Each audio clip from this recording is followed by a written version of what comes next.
Selain berbagai kebijakan Jokowi yang juga disorot adalah ini Gibran, ya, wakil presiden terpilih. Karena wakil presiden terpilih Gibran ini tidak muncul kemarin pada pelantikan anggota DPR RI periode 2024-2029. Ini padahal presiden terpilih Prabowo dan bahkan para mantan presiden seperti Pak Tri Sutesno, Pak Yusuf Kala, dan Pak Budiono itu juga hadir. Ya, ketidakhadiran Gibran di acara pelantikan anggota DPR kemarin itu juga jadi bahan pertanyaan netizen itu. Yang hadir kenapa cuma Pak Prabowo? Bukankah itu pasangan di presiden dan wakil presiden terpilih harusnya ada di gedung DPR itu?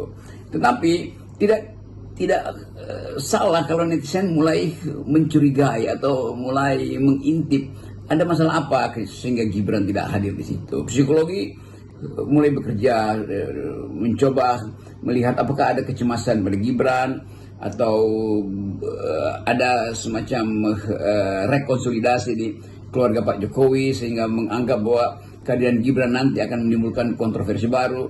Jadi semua hal yang menyangkut kepemimpinan, duet kepemimpinan ini antara Pak Prabowo dan Gibran itu jadi bahan pertaruhan. Apakah pasangan ini akan sukses atau satu di antara mereka akan jadi beban yang lain, kan?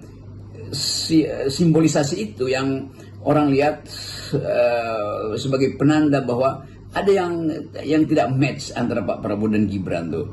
Jadi kalau Pak Prabowo dulu menganggap ya jangan diadu domba, bukan diadu domba, tapi netizen justru melihat semacam kecanggungan atau ketimpangan relasi antara Pak Prabowo dan Pak Gibran. Dan itu real di depan kamera netizen melihat kenapa tidak ada Gibran di gedung DPR ketika peresmian DPR. Jadi kuriositas, keingintahuan netizen itu menjadi semacam pertaruhan tentang nasib dari duet ini.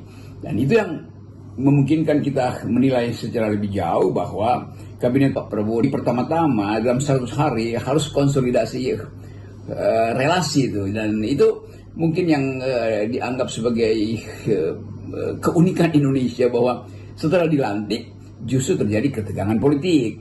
Kenapa? Karena tidak dari awal diyakini bahwa duet ini akan berhasil tuh. Kita tentu tidak menginginkan duet ini gagal, tetapi fakta-fakta yang berseliweran hari ini menunjukkan bahwa Gibran seolah-olah menghindar dari kamera publik tuh karena kontroversi yang masih berlangsung sampai sekarang, yaitu soal Fufu Fafa.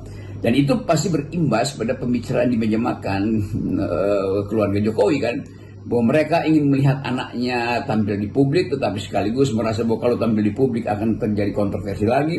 Mereka ingin melihat keluarga ini diterima di publik sehingga Pak Jokowi maupun Ibu Iriana berkali-kali sudah minta maaf, tetapi netizen menganggap ya itu bohong aja, atau itu semacam basa-basi untuk cari selamat.